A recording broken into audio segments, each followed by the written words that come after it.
Hello everyone, I am Deepanshu and welcome back to my YouTube channel once again. तो ये weekend video है जिसमें हम अपने वीकली पोजीशंस और वीकली पीएनएल के बारे में डिस्कस करने वाले हैं।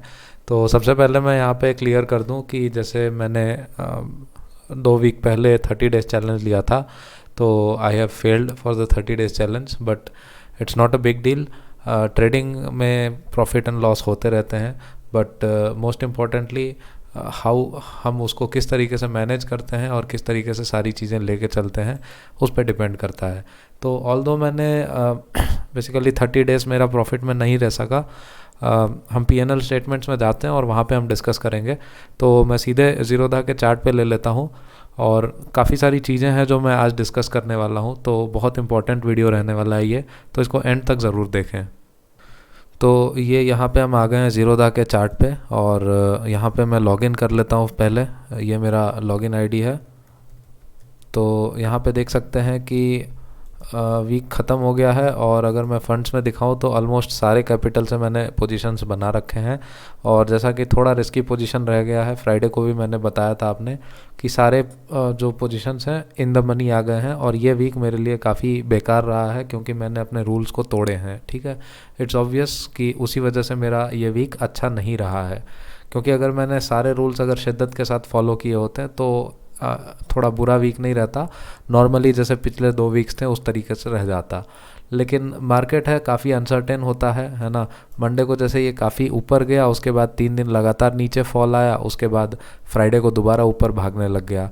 तो इस तरीके से थोड़ा सा कंफ्यूजिंग रह गया था मार्केट। तो ठीक है, मैं मार्केट के अकॉर्डिंग अडाप्ट नहीं कर पाया, बट किस तरीके से हम अपने पोजीशंस को मैनेज करते हैं ये देखना ज़रूरी रहता है। ठीक है, तो यहाँ पे आप देख सकते हैं जैसा कि आपको दिख रहा होगा कि ये है अपना लास्ट 2 वीक्स जो कि अच्छे खासे प्रॉफिट्स में रहा है, इसके बारे में हमने डिस्कस भी किया है। लेकिन अगले वीक में जैसे स्टार्ट हुआ ये वीक, पहला दिन तो काफ़ी अच्छा रहा और दूसरे वीक में ही ये मेरा लॉस में निकल आया। ठीक है, तो ऑल्दो ये बहुत मिनिमल लॉस रहा है, वैसे मैं फिगर बता देता हूँ अभी, ये कुछ 17 रुपये का लॉस था बस। ठीक है, बट फिर भी मेरा 30 डेज़ चैलेंज यहीं पे ब्रेक हो गया एक्चुअली में। उसके बाद 2 दिन अच्छे मैंने मेंटेन किए हैं प्रॉफिट्स निकाल के, बट ये लास्ट दिन में मैंने फिर मार्केट बहुत ज़्यादा जब रिवर्स हो गया, जैसा कि मैंने बताया, निफ्टी नीचे डिप लगा के फिर एकदम से शार्प यू टर्न ऐसे लेके भागने लग गया। तो यहाँ पे काफ़ी दिक्कत आ गई मेरे को और इस वजह से मेरे को अनफॉर्चुनेटली लॉस बुक करने पड़ गए। और अभी मेरे पास जो ऊपर के पुट्स हैं और नीचे के कॉल्स हैं, दोनों के दोनों इन द मनी रखे हुए हैं। ठीक है, तो ये भी इन द मनी हो रखा है और ये भी इन द मनी हो रखा है। ठीक है, तो दोनों के दोनों ही रिस्की पोजीशंस हैं। तो अभी मैं अगले हफ्ते भी उम्मीद करता हूँ कि 1-2 रेड डेज आएंगे मेरे, और मैं इन पोजीशंस को काफ़ी केयरफुली नेगोशिएट करके कोशिश करूँगा कि मैं अगला वीक भी ग्रीन में क्लोज करूँ ओवरऑल। तो अच्छी बात यह है कि काफ़ी होशो हवास में रहते हुए मैंने इस वीक को भी ग्रीन में क्लोज़ किया है। ऑल्दो छोटा सा ग्रीन है, बट ग्रीन तो ग्रीन होता है, चाहे कितना भी छोटा हो या बड़ा हो। ओके, तो अभी हम देख लेते हैं एक बार किस तरीके से पोजीशंस आई मीन प्रॉफिट्स रहे हैं किस तरीके से। तो मैं यहाँ पे फटाफट से एक एक डेट्स लगा लेता हूँ। जैसे 4th से हम स्टार्ट करते हैं, तो 4th से 4th ये आ गया मेरे पास। तो यहाँ पे मैं लिख लेता हूँ, 4th को मेरा जो प्रॉफिट रहा है दैट इज़ 9.6K। ठीक है, ये वापस से करीबन हमने 1 लाख का प्रॉफिट किया था, तो करीबन करंट कैपिटल जो है 8 लाख के आसपास कैपिटल होगा मेरे पास। ओके, तो परसेंटेज वाइज में अभी हम आज नहीं देखेंगे क्योंकि थोड़ा सा बेकार ही रहा है, बट एंड में हम परसेंटेज वाइज कैलकुलेट कर लेंगे। तो पहला दिन तो ये 9.6 थाउजेंड प्रॉफिट रहा और दूसरे दिन देख सकते हैं रियलाइज्ड पीएनएल जो था 18 रुपये का मैंने लॉस बुक किया था, बट ब्रोकरेज वगैरह लगा के, जैसा कि हम जानते हैं ब्रोकरेजेस हमेशा, चाहे आप प्रॉफिट करें या ना करें, ब्रोकरेजेस हमेशा जाते हैं।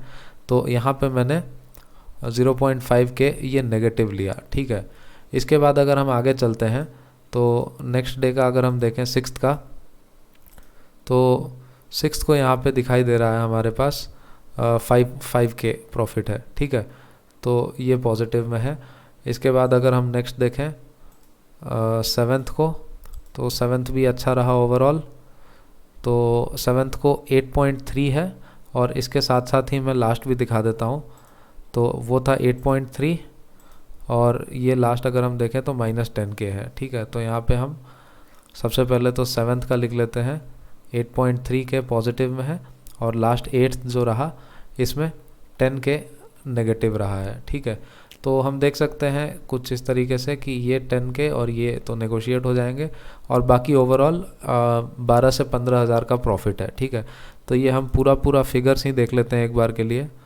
तो ये है 4th से लेके 8th तक, तो नेट रियलाइज जो प्रॉफिट मेरे को दिखा रहा है एग्जैक्टली 12,000 दिखा रहा है। ओके, तो अगर हम बात करें यहाँ पे नेट ये 12,000 पॉजिटिव में है। ठीक है, तो अल्टीमेटली वीक में मैंने लॉस तो नहीं लिया, ठीक है, बट प्रॉफिट लिया, दैट इज़ ऑल्सो छोटा सा ही प्रॉफिट है, बट कुछ ना कुछ मेरे कैपिटल में एडिशन हो रहा है। मैं मार्केट से कुछ ले के जा रहा हूँ, मार्केट को दे के नहीं जा रहा हूँ।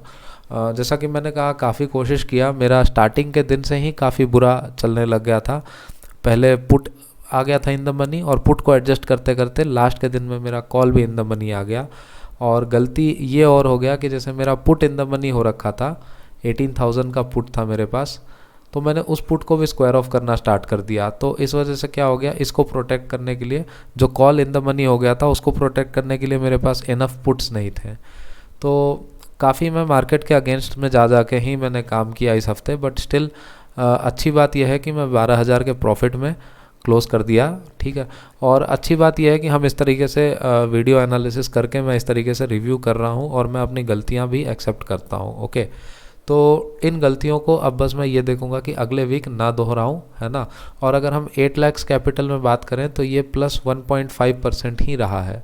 ठीक है, अब यहाँ पे मैं एक कंपैरिजन गेम दिखाना चाहता हूँ कि जैसे लास्ट वीक मेरे पास 7.6% का गेन था, उसके अगले वीक में भी 7.7% के आसपास गेन था, बट इस हफ्ते में मैं अगर देखूँ तो ये 1.5% का ही गेन है। ठीक है, तो कहने का मतलब ये है कि ये कोई जॉब नहीं है या कोई मैं सैलरी नहीं उठा रहा हूँ कहीं से, जो मेरे को कंसिस्टेंटली, अगर जैसे 50,000 मेरी सैलरी आती है या 1 लाख मेरी सैलरी आती है, तो हर महीने मेरे को इसी तरीके से कंसिस्टेंट सैलरी आती रहे। ठीक है, this is market, this is stock market, subjected to all kind of risk and बहुत सारी चीज़ें होती है। तो यहाँ पे हम इस तरीके से कंसिस्टेंसी और स्टेबिलिटी तो बिल्कुल एक्सपेक्ट नहीं कर सकते हैं। अगर कंसिस्टेंसी एक्सपेक्ट करना है तो अपने एफर्ट्स में और अपने रूल्स और डिसिप्लिन के साथ हम एक्सपेक्ट कर सकते हैं कंसिस्टेंसी। बाकी रिवॉर्ड्स आना नहीं आना, इट्स अप टू मार्केट। तो मैं यहाँ पे एक्सेप्ट करता हूँ कि मैं अपने जो रूल्स हैं उसके साथ कंसिस्टेंट नहीं रहा, और इस वजह से I got some treatment from the markets. Okay, तो काफ़ी छोटा प्रॉफिट रहा है, तो मेरे को लिटरली धक्का लगा इस चीज़ का।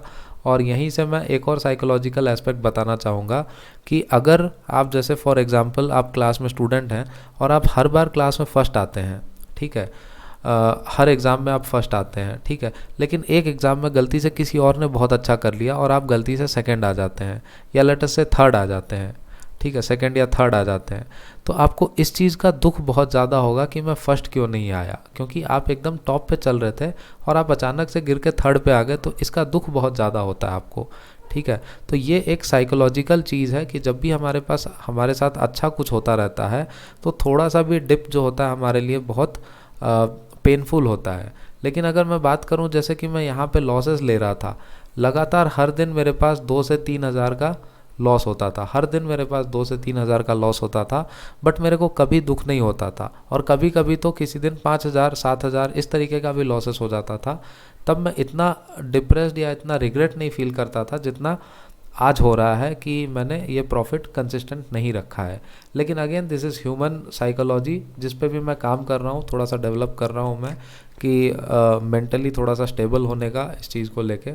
ठीक है, तो ये चीज़ें लगी रहती है। ओके, अब दूसरी बात यह है कि जैसे मैंने इन द मनी में सारी चीज़ें प्ले कर दिया, तो सबसे पहले तो उसको मैं एलिमिनेट करूं और अगले हफ्ते से दोबारा मैं अच्छा एक्सपेक्ट करने वाला हूं। ठीक है, तो सबसे पहले 30 डेज़ चैलेंज जो था वो हमारा 10 दिन तो चला, 11 दिन भी चला, और 12वें दिन जाके ये फेल हो गया। ठीक है, 12th डे, और उसके बाद 15th डे में जाके हमारे पास रेड दिख गया, तो मेरा 30 डेज़ चैलेंज तो फेल हो गया। बट एटलीस्ट मैंने ये टारगेट लिया कि 30 डेज़ हम ग्रीन में रहेंगे, तो उससे एटलीस्ट कुछ तो पॉजिटिव निकल के आया। ठीक है, देयर इज़ अ स्टेटमेंट जिसमें कहते हैं कि if you aim for the stars you will reach somewhere on the top of a hill or top of a tree, but if you aim for the top of a tree you will fall down on the ground itself. ठीक है। तो इसके according मैंने at least 30 days, जो कि बहुत बड़ा चीज़ है, I am for the stars, ठीक है। तो बहुत बड़ी चीज़ थी, इसको अचीव कर लेना अपने आप में ही बहुत बड़ी चीज़ हो जाती, क्योंकि अगर आप देख सकते हैं जिस तरीके से वीकली बेसिस पे 7%, 5%, 1, 2, 3% भी अगर चलता रहता तो बहुत बड़ी चीज़ हो जाती 30 डेज़ में, ठीक है। तो रेगुलरली यहाँ पे देख रहे थे मेरा मैक्सिमम जो है 0.8%, जो सबसे लोएस्ट प्रॉफिट था दैट वो 0.8%। तो इसको मैं 30 डेज़ अचीव कर लेता तो that is equivalent to aiming for stars, but ultimately that could not be achieved, ठीक है। बट कहीं ना कहीं हम ऊपर पहुँचे हैं, कहीं किसी हिल पे पहुँच गए, किसी अच्छे हाइट पे मैं पहुँचा हूँ, तो I should be feeling very good about it definitely. And बाकी रूल्स वगैरह हम एडजस्ट करते हुए चलेंगे, अगले हफ्ते दोबारा एफर्ट्स करेंगे। अगले हफ्ते बेसिकली 3 दिन का ही ट्रेडिंग डे है, मंडे, ट्यूसडे, वेडनेसडे के एक्सपायरी के बाद थर्सडे, फ्राइडे 2 दिन छुट्टी है। तो मेरी लाइफ का 1.5 ईयर्स का सबसे छोटा ट्रेडिंग वीक रहेगा ये। तो ठीक है, अगला वीक थोड़ा और भी न्यूट्रल रह सकता है, तो इट्स ओके। मार्केट ऐसे ही चलता है, ठीक है। हमें ऐसा नहीं है, जैसा कि मैंने कहा, सैलरी नहीं है ये कि हर हफ्ते हमें इस तरीके से 50,000 या 7% हर हफ्ते निकल के आए, ठीक है। तो that is the first thing. तो अगले हफ्ते भी मैं कहीं ना कहीं 1 से 2% के लिए एम कर रहा हूँ, क्योंकि मेरे पोजीशंस काफ़ी अभी इन द मनी जा चुके हैं, तो मैं उसको एडजस्ट करके और सारी चीज़ें मैनेज करके 1 से 2% का ही प्रॉफिट अगले हफ्ते भी एम कर रहा हूँ। उसके बाद के हफ्ते में कम्प्लीटली 5 दिन का ट्रेडिंग डे है, तो वहाँ पे हम देखेंगे काफ़ी करेक्शंस के साथ किस तरीके से हम उस हफ्ते में परफॉर्म करते हैं, ठीक है। तो ये रहा मेरा इस ट्रेडिंग वीक का जर्नल। अब मैं यहाँ पे एक चीज़ और दिखाना चाहूँगा, सबसे पहले इसको हटा देते हैं हम। तो यहाँ पे मैं एक वीडियो चला रखा है मैंने अभी, यहाँ पे अगर आप ध्यान से देखें तो यहाँ पे हमारे पास एक वीडियो है जिसको मैंने रिकॉर्ड किया था 29 मार्च को। तो ये 9/14 को मैंने स्टार्ट किया था। अब आप यहाँ पे देखें मेरा टोटल लॉसेस जो है 11.7 दिखा रहा है। अब इसको हम थोड़ा सा प्रोसीड करेंगे आगे, और ध्यान से आप टोटल फिगर्स को देखें यहाँ पे, ठीक है। तो यहाँ पे मैं लगा देता हूँ टोटल फिगर्स, जो कि है 11,900 दिखा रहा है। तो इस पर हम फोकस करेंगे और देखते हैं ये किस तरीके से 9/15 होते ही क्या होता है। तो यहाँ पे देख सकते हैं ये 9/15 होते ही 11.79 से फटाफट से ये उतर के कहाँ पे आ जाता है, 6, 5 एंड 5.8 आ गया, ठीक है। तो यहाँ पे सबसे पहले हमने ये देखा कि 11.6 से सीधा उतर के ये आ गया 5.8 पे, ठीक है। This is on 29th। अब मैं यहीं पे एक और वीडियो प्ले करना चाहूँगा। यहाँ पे वापस हम ये वीडियो देखेंगे, ये है 30th को रिकॉर्ड किया गया है 9/14 पे, और देखना यहाँ पे 9/15 होते हैं किस तरीके से चेंजेस आते हैं। ये 9/15 हो गया, -8,000 से ये -1,200 हो गया, ठीक है। तो ये फिर से एक बार देख लेते हैं, करीबन ये था -8,000 से तुरंत ये क्या हो गया, स्टेबलाइज हो रहा है, और स्टेबलाइज होकर ये कहाँ पे सेटल होता है, 1,200 पे। तो यहाँ पे हम लिख लेते हैं -8,000 से -1,000 पे स्टेबल होता है ये, ठीक है। ये पहला वाला -11,000 से -5.8,000 पे, ठीक है। So this is on 30th मार्च। अब इसी तरीके से मैं एक और वीडियो प्ले करना चाहूँगा, तो हम देखते हैं उसमें किस तरीके से चेंजेस होते। तो ये जो वीडियो है हमारे पास, ये मैंने रिकॉर्ड किया था 31st को। तो यहाँ पे हम देख लेते हैं, यहाँ पे जो फिगर है करेंटली -15,000 चल रहा है लॉसेस, ठीक है। और अभी मैं इसको प्ले करता हूँ, तो ये भी 9/14 के आसपास ही रिकॉर्ड किया गया है, ओके। तो 9/14 पे रिकॉर्ड किया, और जैसे ही 9/15 होता है तो हम देखेंगे किस तरीके से मूवमेंट होता है। -15,000 से ये फटाक से उतर के -7,000 पे आ गया, 7,000, 9,000, 8,000, ठीक है। और ये कहीं ना कहीं बहुत तेज़ होता है ये शुरुआती टाइम पे, और थोड़ा सा जाके ये सेटल हो जाता है, ठीक है। एक बार फिर से देखेंगे, 15,000 से ये कहाँ पे आ गया, 8,000, 9,000, ऐसा हम एज्यूम कर लेते हैं, ठीक है। तो मैं यहाँ पे बताना क्या चाहता हूँ, जैसे इसको भी हम लिख लेते हैं, जैसे ये था 31st को, और यहाँ पे -15,000 से ये उतर के आ गया -9.6,000, ठीक है। तो अब यहाँ पे हम सारी चीज़ें हटा देते हैं और मेन चार्ट पे चलते हैं हम। तो ये जो फिगर्स है, ये क्या होता है, जो इमीडिएट 1 मिनट में ही यहाँ से यहाँ जो जंप आ गया, ये जो जंप है दिस इज़ कॉल्ड डीके, ठीक है, थीटा डीके एक्चुअली में। ओके, तो ये थीटा डीके क्यों होता है?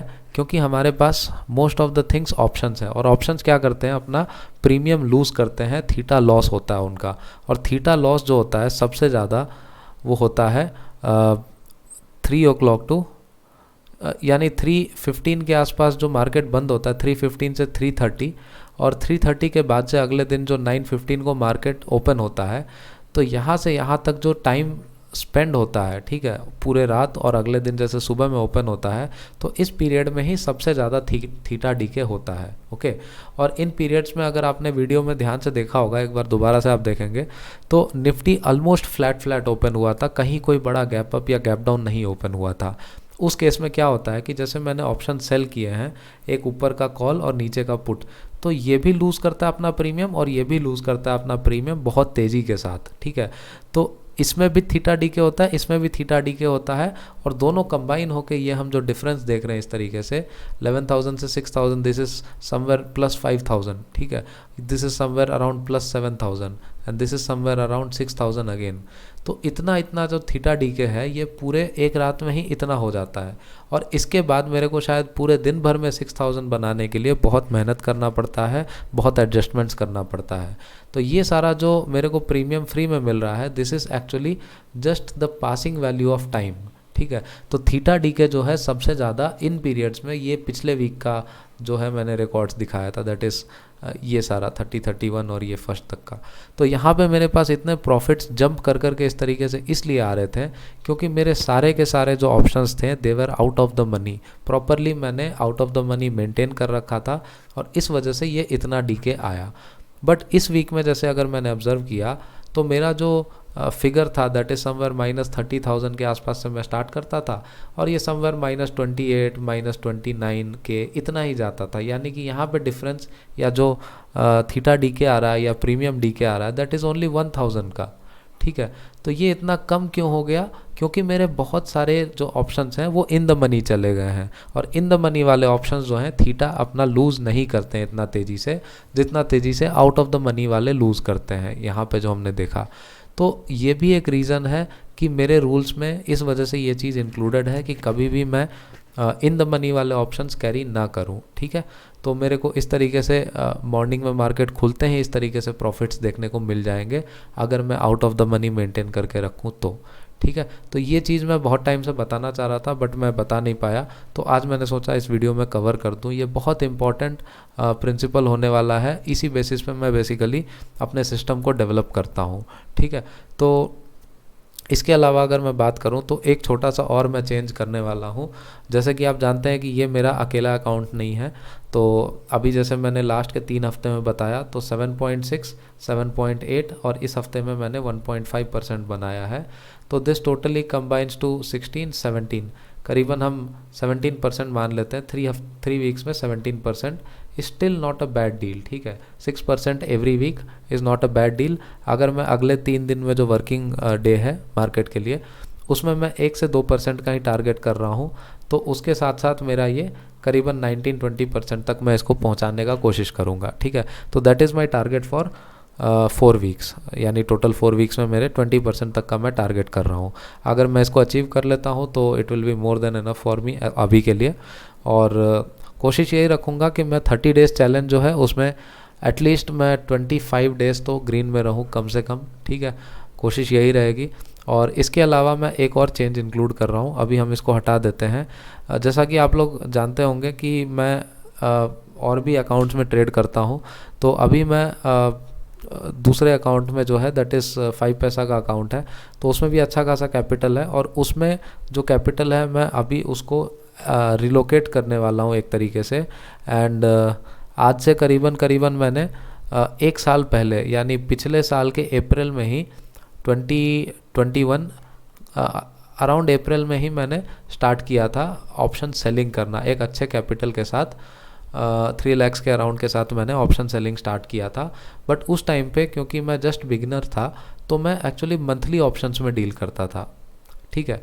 मंथली निफ्टी ऑप्शंस, वो भी बैंक निफ्टी में तो बाद में आया मैं, और मंथली निफ्टी ऑप्शन से स्टार्ट करके थोड़ा सा कॉन्फिडेंस गेन हुआ, उसके बाद मैं वीकली ऑप्शंस में भी आ गया था, ठीक है। अब वीकली ऑप्शंस में क्या होता है, गामा बहुत ज़्यादा होता है और रिस्क भी बहुत ज़्यादा होता है, रिवॉर्ड भी बहुत ज़्यादा होता है। तो अब मैं इस चीज़ को अवॉइड करके, ठीक है, इस ज़ीरोधा अकाउंट में तो मैं वीकली पोजीशंस रखने वाला हूँ, कोई दिक्कत नहीं है, क्योंकि मैं उसको फर्स्ट हैंड मॉनिटर कर रहा हूँ। बट जो मेरा 5 पैसा अकाउंट है, जिसमें करीबन अभी 6 लाख के आसपास का कैपिटल है, उसको मैनेज करने में थोड़ी सी दिक्कत आ रही है अभी, क्योंकि मैं उसका इंटरफेस इतना अच्छा नहीं है बहुत ज़्यादा। तो मैं अभी उसमें क्या है, वीकली ऑप्शन से अभी मैं पूरा मंथली ऑप्शंस में शिफ्ट करने वाला हूँ, ठीक है। और मंथली ऑप्शंस में शिफ्ट करने का फ़ायदा ये होता है कि उसमें बहुत ज़्यादा रिस्क नहीं होता है और रिवॉर्ड हम अपने अकॉर्डिंग, अपने फेवर के अकॉर्डिंग हम उसमें सेट कर सकते हैं। तो आज मैं इस वीडियो में डिस्कस करने वाला हूँ ये बात भी कि मंथली टारगेट्स हम किस तरीके से अचीव कर सकते हैं और मैं किस तरीके से उसमें काम करने वाला हूँ। तो सबसे पहले हम यहाँ पे देख लेते हैं कि किस तरीके से निफ्टी का लेवल क्या है अभी और किस लेवल पे हम जाके ऑप्शन सेल करेंगे, तो थोड़ी सी क्लैरिटी आएगी। तो यहाँ पे हम देख सकते हैं जैसे निफ्टी अभी 17,700 पे चल रहा है। तो जैसा कि मैंने पिछले वीडियो में भी बात किया था कि 17,600 एक मेजर इसके लिए सपोर्ट की तरह काम करने वाला है और 18,100 ही मैंने कहा था कि मेजर रेजिस्टेंस की तरह काम करने वाला है। तो बट हम क्या करेंगे कि यहाँ पे सेफ्टी के लिए सबसे पहले मैंने यहाँ पे बोला 17,600 सपोर्ट है और ऊपर में मैंने क्या कहा, 18,100 जो है रेजिस्टेंस है। तो सबसे पहले ये गैप जो है हमें 500 पॉइंट्स का दिख रहा है, ठीक है। लेकिन हम क्या है, मंथली ऑप्शंस में जा रहे हैं तो थोड़ा और सेफ्टी लेके मैं ऊपर से 200 पॉइंट और ऊपर चले जाता हूँ, 18,300 और नीचे से जाके 17,400 हम कह देते हैं, ठीक है। तो यहाँ से 200 पॉइंट ऊपर चले गए, यहाँ से भी 200 पॉइंट नीचे चले आए, ठीक है। तो अब ये क्या हो गया, 500 के साथ 200, ये करीबन 900 पॉइंट्स का हमारे पास मार्जिन हो गया, ठीक है। 900 पॉइंट्स का हमने एक रीजन सेलेक्ट कर लिया है, ठीक है। तो ये फिगर हम याद रखेंगे, 18,300 और 17,400। तो ये मैंने सबसे पहले लेवल डिसाइड किया। अब हम चलते हैं यहाँ पे ऑर्डर बुक में और यहाँ पे मैं बास्केट्स में जाके ये चीज़ अभी क्रिएट करने वाला हूँ। तो सबसे पहले मैं इसको दिखा देता हूँ, ये निफ्टी स्प्रेड नाम दे देते हैं इसको और इस पे मैं काम करने वाला हूँ, ठीक है। और ये हम मंथ के एंड में इसको एक बार रिव्यू भी करने वाले हैं, ठीक है। तो 18,300 अप्रैल के एंड का इसका वैल्यू चल रहा है 98 रुपीज़ अभी।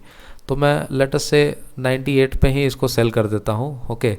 ये मैं मंडे को एग्जीक्यूट करने वाला हूँ। तो हम यहाँ पे देखेंगे कितना मार्जिन लगता है और रिवॉर्ड कितना है और किस तरीके का रिवॉर्ड मैं अपने मंथली एंड में सेट करता हूँ।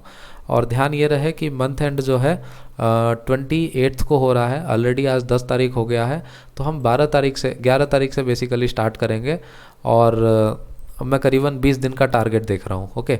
तो इसको मैंने 98 रुपीज़ पे सेल करने का टारगेट लिया और नीचे का जो लेवल है 17,400 पुट, इस पर हम देखते हैं 113 रुपये मिल रहे हैं मेरे को।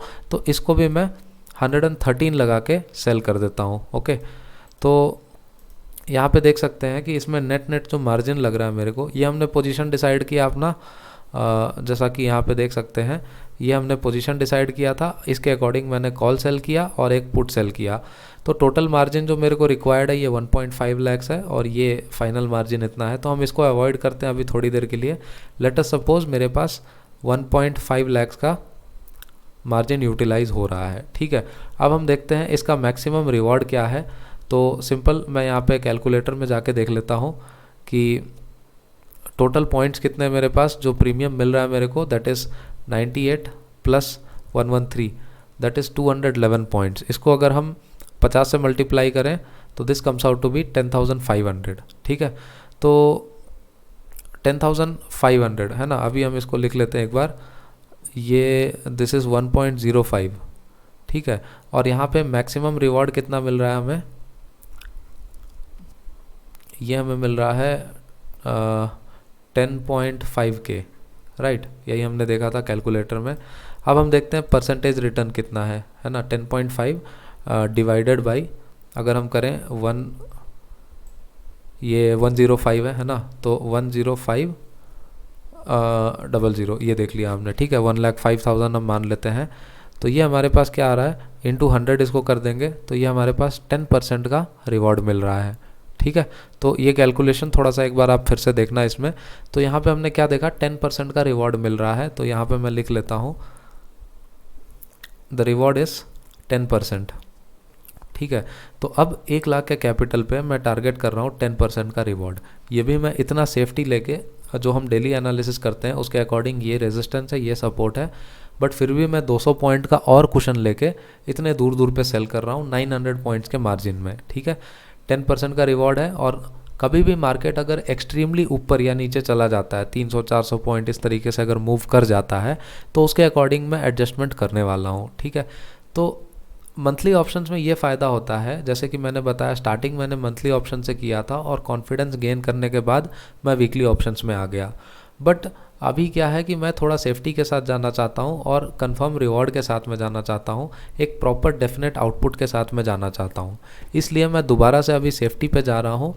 और अब ऐसा मेरे को लगता है कि 1 साल के अच्छे खासे प्रैक्टिस के बाद मार्केट का एनालिसिस तो जो है वो इम्प्रोवाइज़ हुआ ही है, और साथ में ऑप्शंस में भी एडजस्टमेंट का जो लॉजिक है उसमें भी काफ़ी इम्प्रोवाइजेशन हुआ है। ठीक है। तो जैसे मार्केट अगर बहुत ज़्यादा गैप अप या बहुत ज़्यादा गैप डाउन एक डायरेक्शन में चले जाता है, तो मैं उसके अकॉर्डिंग एडजस्टमेंट करके इसको हेज करने का कोशिश करूँगा मैं हर एक ऑप्शन को प्रॉपरली। ठीक है। तो मैं आने वाले 20 डेज़ में ये और टारगेट लेता हूँ कि मैं 10% का एटलीस्ट रिवॉर्ड एक्सपेक्ट कर रहा हूँ। ठीक है। तो ये 1 लाख के मार्जिन से हुआ, मैं इस तरीके से जैसा कि वहाँ पे 6 लाख का मार्जिन है नियरली, तो I will be targeting for at least 4 lakhs का तो मैं टारगेट करूँगा। बाकी 2 लाख मैं और रखने वाला हूँ कुछ वीकली ऑप्शंस से प्रोटेक्शन करने के लिए। तो मेरा टारगेट ये है कि 4 लैक्स के कैपिटल के साथ मैं 10% बना के, यानी कि कम से कम 40,000 का मैं प्रॉफिट जनरेट करूँ अभी by the end of April. ठीक है। यानी कि मैंने कहा 20 डेज़ मेरे पास है अभी, और 20 डेज़ में मैं ये टारगेट कर रहा हूँ। ओके। 20 डेज़ में 10% के आसपास मैं टारगेट कर रहा हूँ। तो ये मेरा टारगेट है। जैसे कि मैंने 30 डेज़ चैलेंज लिया, उसी तरीके से मैं ये एक और टारगेट ले रहा हूँ छोटा सा। तो अभी मेरे पास 2 टारगेट्स ओपन है, ये पहला टारगेट हो गया और ये मेरे पास दूसरा टारगेट हो गया। ठीक है। तो 30 डेज़ चैलेंज में भी मैं मंथ एंड तक शायद अपना 30 डेज़ हो जाएगा आई थिंक। तो 30 डेज़ चैलेंज में मैंने टारगेट लिया है कि एटलीस्ट 25 डेज़ अब मैं ग्रीन में रख लूँ। ठीक है। 25 to 24 डेज़ अगर मैं रख लूँ तो that will be an achievement for me. और यहाँ पे मैं टारगेट कर रहा हूँ 10% का रिवॉर्ड एटलीस्ट 4 लाख के कैपिटल के साथ, दैट इज़ नियरली 40,000 प्रॉफिट। ठीक है। तो ये थोड़ा सा हम अगर प्रॉफिट्स की बात करें तो इसको एनालाइज करने के लिए थोड़ी सी और क्लैरिटी हमें मिलेगी अगर हम लॉगिन करके मैं वहाँ पे एक्चुअल फिगर्स दिखा दूँ आपको। तो यहाँ पे मैं चलता हूँ 5 पैसा अकाउंट में। तो यहाँ पे मैं लॉगिन कर लेता हूँ सबसे पहले।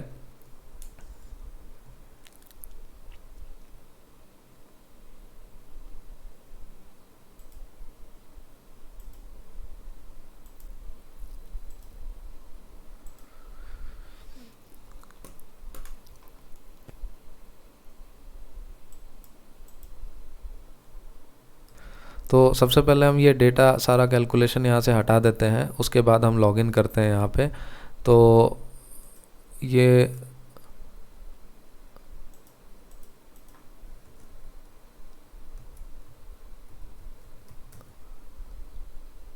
हमारे पास लॉगिन आ गया, और यहाँ पे मैं डिस्कस कर लेता हूँ कि किस तरीके से प्रॉफिट अभी क्या चल रहा है एग्जैक्टली। तो यहाँ पे हम देखते हैं अपना पोर्टफोलियो मैनेजर,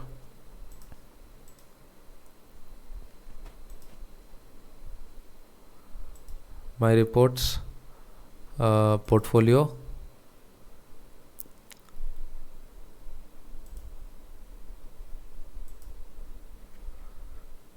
तो यहाँ पे मैं अगर देखूँ my portfolio reports, profit and loss reports,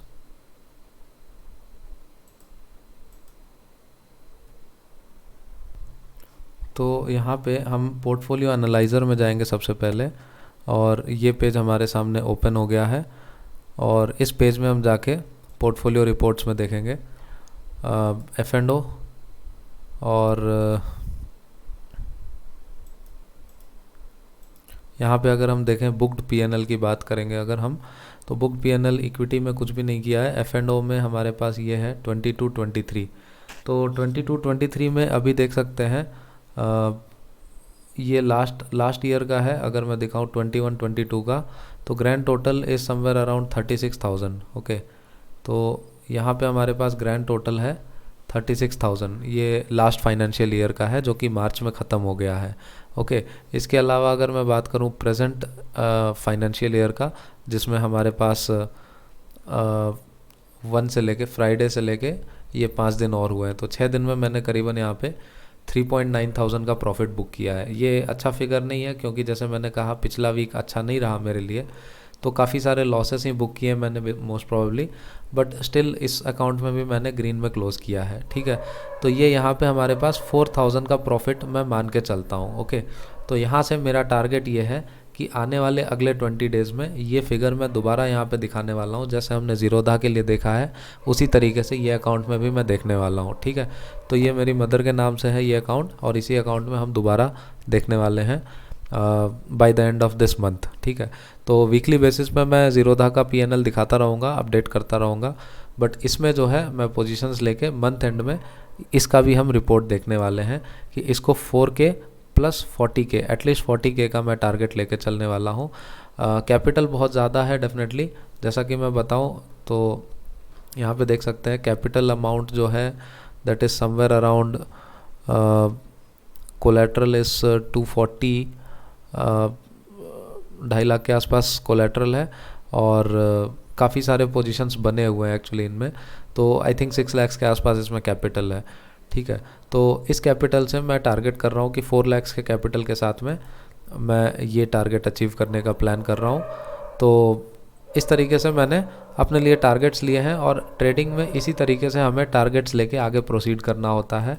and I hope इस वीडियो से आपको काफ़ी कुछ सीखने को मिला होगा, एंड आप भी इसी तरीके से रूल्स एंड डिसिप्लिन फॉलो करते करते आगे जा सकते हैं। ठीक है, तो बहुत ही क्रूशियल स्टेज है, क्योंकि जब भी हमारे पास कुछ बहुत अच्छा सा हो जाता है तो हम थोड़ा सा ओवर द मून चले जाते हैं या फिर ओवर कॉन्फिडेंट हो जाते हैं, तो उस चीज़ को भी मेंटेन करके रखना थोड़ा सा ज़रूरी हो जाता है। ठीक है, इस वजह से मैंने यहाँ पे व्हाट नेक्स्ट करके अपना नेक्स्ट टारगेट सेट किया है। ओके, तो ये मेरे नेक्स्ट टारगेट्स हैं, एंड इसको मैं अचीव करने के लिए अपने सारे रूल्स रेगुलेशंस, डिसिप्लिन, नॉलेज और जो भी एक्सपीरियंस मैंने गेन किया है सारा कुछ लगा के मैं एक पॉजिटिव डायरेक्शन में आगे बढ़ना चाहता हूँ। ठीक है, तो आई होप ये वीडियो आपके लिए काफ़ी हेल्पफुल रहा हो, काफ़ी लर्निंग भरा रहा हो आपके साथ में, एंड इसी तरीके से मैं और साइकोलॉजिकल वीडियोस और लर्निंग वीडियोस लाते रहूँगा। वीडियो अगर आपको पसंद आया हो तो आप लाइक कर सकते हैं, अपने दोस्तों के साथ शेयर करें, और चैनल को सब्सक्राइब ज़रूर करें। तो दैट्स इट गाइस, और आपके कोई डाउट्स हो तो कमेंट सेक्शन में भी आप मेंशन कर सकते हैं रिगार्डिंग स्टॉक्स या रिगार्डिंग साइकोलॉजी, और कुछ भी related to stock market, will be addressing it in other videos. तो आज के लिए इतना ही, मिलते हैं नेक्स्ट वीडियो में फ्रेंड्स। Thank you.